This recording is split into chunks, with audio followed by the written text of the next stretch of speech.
Assalamualaikum warahmatullahi wabarakatuh. Nama saya Melia Khairunisa dengan NIM 1862080509193. Saya mahasiswi dari Universitas Pancasakti Parodi PAUD.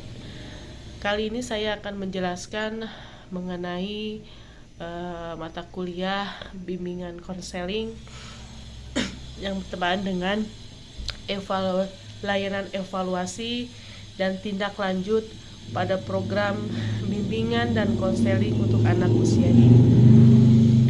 Pengertian evaluasi yaitu adalah kegiatan pengumpulan informasi mengenai kinerja sesuatu, di mana informasi tersebut akan dipakai untuk menentukan alternatif terbaik dalam membuat keputusan. Sedangkan tindak lanjut adalah merupakan kegiatan yang dilakukan setelah evaluasi program. Kegiatan tindak lanjut ini sebagai upaya menuntaskan bantuan, penaikan atau pengembangan program bimbingan konseling pada tahun pelajaran berikutnya. Apa sih tujuan fungsi dari evaluasi dan layanan bimbingan konseling? Tujuannya adalah upaya untuk menentukan derajat kualitas pelaksanaan program kegiatan layanan bimbingan dan konseling. Adapun fungsinya, yang pertama adalah memperbaiki umpan balik atau adanya feedback kepada pendidik untuk memperbaiki ataupun mengembangkan program bimbingan dan konseling. Kemudian memberikan informasi kepada pihak termasuk orang tua tentang perkembangan sikap dan perilaku atau tingkat ketercapaian tugas-tugas perkembangan anak agar secara bersinergis atau berkolaborasi untuk meningkatkan kualitas implementasi program. Siapa sih sasaran evaluasi? Yaitu evaluasi personalia konselor. Kemudian yang kedua evaluasi program dan evaluasi hasil. Apa jenis evaluasi?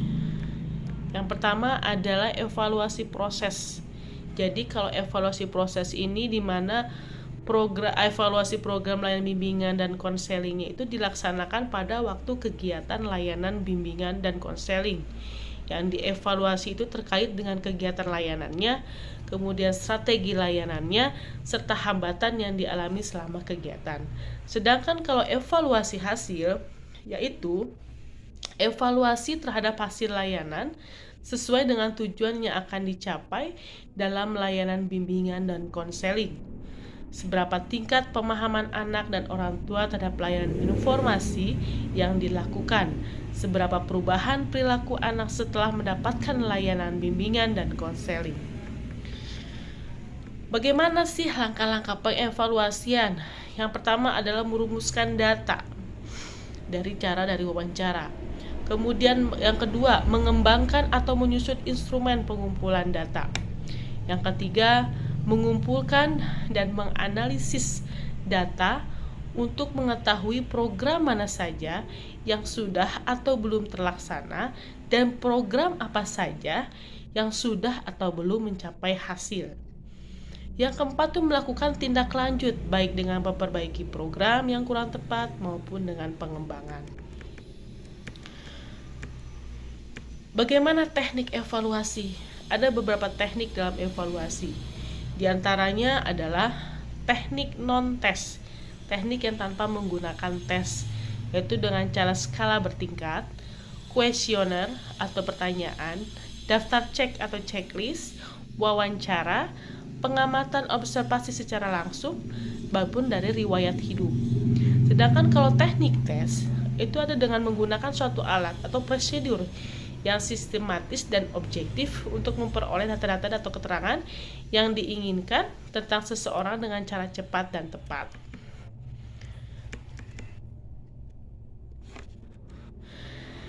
Bagaimana dengan teknik dan tindak lanjut dari hasil evaluasi? Yang pertama, menentukan aspek-aspek perbaikan atau peningkatan yang akan dilakukan. Yang kedua adalah menyusun ulang desain program secara umum atau layanan bimbingan dan konseling tentu dalam rangka perbaikan atau pengembangan. Yang ketiga adalah melaksanakan kegiatan dan tindak lanjut sesuai alokasi waktu. Yang keempat, guru bimbingan dan konseling atau konselor dapat membuat desain ulang atau merevisi seluruh program atau beberapa dari program yang belum dirasakan efektif. Kemudian, jika hasil evaluasi baik, tindak lanjut dapat dilakukan dalam bentuk pengembangan dan peningkatan target yang lebih tinggi. Kemudian, mengembangkan jejaring pelayanan agar pelayanan bimbingan konseling lebih optimal. Dan selanjutnya adalah melakukan alih tangan kasus bagi peserta didik yang memerlukan bantuan khusus dari ahli lain. Kalau dimisalkan dari hasil evaluasi bahwa anak ini belum mencapai dari tingkat perbaikan dan dia harus membutuhkan bagian-bagian yang bisa memperoleh sesuatu yang lebih baik, ahlinya langsung, maka dia dialihkan kepada ahlinya. Kemudian yang terakhir adalah mengganti program yang belum memberikan kontribusi pada perkembangan anak. Jadi dapat saya simpulkan bahwa evaluasi merupakan dari hasil layanan daripada bimbingan konseling. Sedangkan kalau tindak lanjut adalah jikalau dari hasil evaluasi itu memerlukan adanya perbaikan yang lebih baik lagi ataupun yang belum terlaksana, sehingga dengan tingkat tindak lanjut kita akan memberikan perubahan, pengembangan ataupun perbaikan. Mungkin hanya itu pemaparan dari saya, mudah-mudahan bermanfaat, dan maaf bila ada kata-kata yang salah dan ataupun pengucapan yang saya berikan.